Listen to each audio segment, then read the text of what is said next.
শুভ আছি।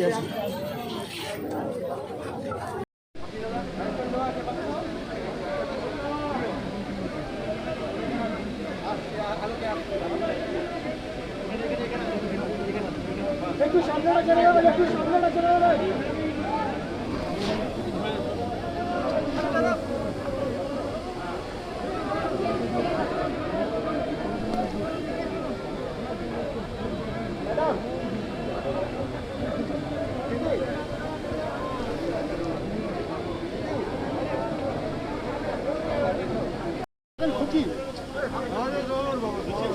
সৌমিত্র চট্টোপাধ্যায় বাংলা সংস্কৃতি, বাংলার ভাষা, বাংলায় তার মানে মঞ্চে অভিনয় আর সেলুলয়েডে অভিনয়, তাছাড়াও তার পরিচয় হচ্ছে তিনি একজন লেখক, তিনি একজন কবি।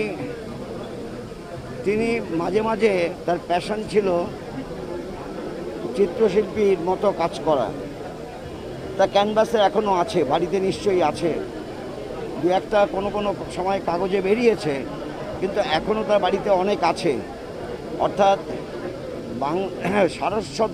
বাংলার সারস্বত সমাজের তিনি একজন কৃতি ব্যক্তিত্ব।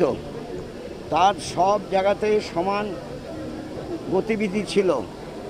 তিনি নিজে যুক্তির উপর বিশ্বাস করতেন। তিনি বিজ্ঞান মনস্ক একজন প্রকৃত মানুষ ছিলেন। তার চলে যাওয়া এটা বাংলার শিল্প, সাহিত্য, সংস্কৃতির ক্ষেত্রে অপূরণীয় ক্ষতি।